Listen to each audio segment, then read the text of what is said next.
আজ খুশির ঈদ। ঈদ উপলক্ষে মুসলিম মহিলা জনকল্যাণ কমিটির উদ্যোগে মহিলারা নামাজ পাঠ করলেন। এই প্রথম পুরুষ এবং মহিলারা একসঙ্গে নামাজ পাঠ করলেন। যদিও মধ্যিখানে কাপড় দিয়ে পুরুষ মহিলাদের নামাজের জায়গা আলাদা করে দেওয়া হয়েছিল। এই নামাজ পাঠে কয়েকজন পুরুষ হাজির হলেও মহিলাদের উপস্থিতি ছিল চোখে পড়ার মতো। কয়েকশো মহিলা এই নামাজ পাঠে অংশগ্রহণ করেন। নামাজ শেষে নিজেদের মধ্যে আলিঙ্গন করেন। এই নামাজ পাঠের অনুষ্ঠান অনুষ্ঠিত হয় মালদার হায়দারপুর এলাকায়।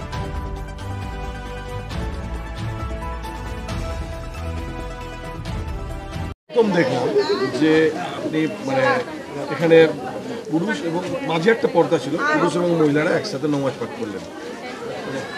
এই ধরনের ঈদ একটা জানার বিষয় অবশ্যই।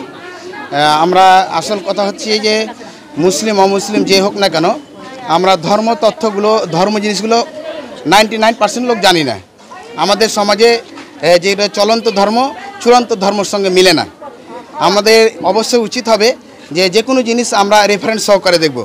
আমরা এ বাড়িটা যদি 100 বছর যদি আমার বাপদাদা থেকে যদি থাকে, আর তার সেই যদি বাড়িটাতে যদি আমাদের যে রেজিস্ট্রি যদি না থাকে, তাহলে আমরা কোনো দিন পাবো না। আমরা বলতে পারবো না যে আমাদের এটা বাড়ি। আমার বাবা ছিল, অমুক ছিল, ধুমুক ছিল, আমার দাদারা এগুলো করে এসছে, এ করে এসছে, ও করে এসছে।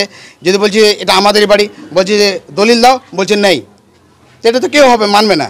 তো যে কোনো জিনিস দলিল লাগে। একটা সাধারণ থেকে সাধারণ মালদার বুকে যদি 1 কাঠা জায়গা নেই, তাহলে তাকে দলিল লাগে। দাগ নম্বর, খতিয়ান নম্বর, পাট্টা নম্বর, RSA নম্বর, সমস্ত দাগ নম্বর লাগে। কিন্তু আমরা ধর্মের বিষয়ে সেই যেই জাতি হোক না কেন, ধর্ম থেকে অবশ্যই দূরে, এবং আমরা ওদিকে দেখি না। তার জন্য রেফারেন্স রয়েছে। আতিয়া রাদিয়াল্লাহু তাআলা বলেন, রাসূল সাল্লাল্লাহু আলাইহি সাল্লামের জামানায় আমরা ছেলে মেয়ে উভয়ে নামাজ পড়তাম এবং মেয়েদেরকে অংশগ্রহণ করাতেন, এবং দাওয়াতুল মুসলিমিন উম্মতের জন্যে, পুরো বিশ্বের জন্য দোয়া হতো।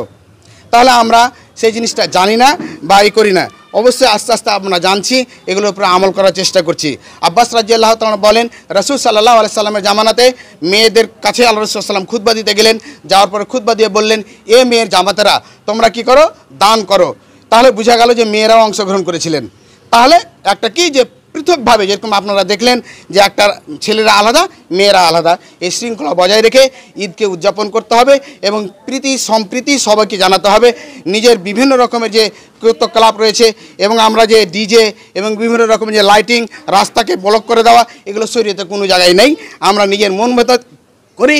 ঈদ মানে হচ্ছে খুশি, এবাদত দিয়ে নিজের ধর্মের নিজের এবাদত দিয়ে তাকে প্রকাশ করতে হবে। এটাই হচ্ছে ঈদের উদ্দেশ্য। আল্লাহ যেন আমাদের তৌফিক দান করেন, আমিন। না, প্রথম আমার নাম হচ্ছে আব্দুল তাওয়াব কাসেমি। এই ধরনের উদ্যোগ কেমন এবং কেমন লাগছে এবারে? অ্যাকচুয়ালি এই উদ্যোগটা আমার 23 বছর আগে কি আমার ছোট উদ্যোগটা ভেবে রেখেছিলাম। তো কথাটা সত্যটা সবসময় হঠাৎ করে প্রকাশ করা যায় না। আস্তে আস্তে সবাইকে শান্তি বজায় রেখে ভালোটা বুঝিয়ে এডুকেশন দিয়ে তারপরে আমরা শহীদ সুন্নাত আল্লাহ নবীর সুন্নাত প্রতিষ্ঠা করলাম। আলহামদুলিল্লাহ, আল্লাহ করালেন। তার জন্য জাজাকাল্লাহ খায়রা আমার ভাইদেরকে এবং ইমাম সাহেবকে আমার তরফ থেকে অনেক অনেক জাজাকাল্লাহ খায়রা। আর এটাই শহীদ সুন্নাত। আমি যে পড়াচ্ছিলাম, এটা একটা মসজিদের জায়গা। এটাকে বজায় রাখার জন্য, নিজেদের ইসে রাখার জন্য, মহিলাদেরকে জাগ্রত করার জন্য প্রথমে নিয়ে আসলাম, এডুকেশন দিলাম। এডুকেশন দিয়ে এবার আমরা সুন্নাত প্রতিষ্ঠা করলাম। এটাই হচ্ছে আসল কাজ ছিল। এতদিন আমি নিজে করাচ্ছিলাম মেয়েদেরকে এডুকেটেড করার জন্য। ইনশাআল্লাহ আগেও করাবো। আস্তে আস্তে আমাদের নবীর সুন্নাতকে প্রতিষ্ঠিত করব। আল্লাহ যেন আমাদের তৌফিক দান করুক। এবার প্রথম ঈদগাহটা মালদার মধ্যে, টাউনের মধ্যে এটা প্রথম। বিভিন্ন জায়গাতে হয়, পুরুষের পিছনে ইমাম, মসজিদে ইমামের পিছনে মহিলারা পড়ে। কিন্তু এটা একটা আমাদের মাঝহাবির ব্যাপার আছে, কিছু পুরুষরা বাধা দেয়, ফিতনার ভয়ে, কি ব্যভিচার হবে, এক পুরুষ মহিলা একসাথে নামাজ পড়বে। তো ব্যভিচার বললে তাহলে তাদের তো মার্কেট যাওয়াটা আগে বন্ধ করতে হবে, তা ইউনিভার্সিটি এডুকেশন বন্ধ করতে হবে, তারপরে হবে। ফিতনা কি কমে গেছে? ছেলে মেয়ে অবাধ মেলামেশা করছে, তার চোখের সামনে দেখছি অ্যাক্সিডেন্ট হচ্ছে।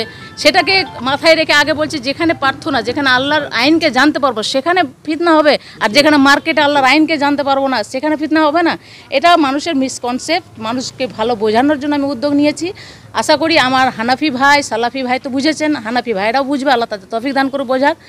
আমি উদ্যোগ নিয়েছি, আমার কমিটি আমার সমর্থন করেছেন। আমার কমিটিতে যেসব ভাইরা আছে তারাও সমর্থন দিয়েছেন। আমাদের মহল্লাদের আমাদের কিছু পুরুষ মানুষ আছে, বেশিরভাগই সমর্থন আছে। হানাফি স্কলার ডক্টর মিজানুর রহমান আজহারি, হানাফি স্কলার আবদুল্লাহ জাহাঙ্গীর, হানাফি স্কলার আবদুল্লাহ আমাদের কাশ্মীর সাহেব আছেন যিনি দেওবন্দের থেকে এডুকেট হয়েছেন, এটা এনাফ। তো কতজন মহিলা এই নামাজে এখানে মহিলা 700-র উপরে ছিল। 700-র উপর। আপনার নাম দিন। শামীম আরা।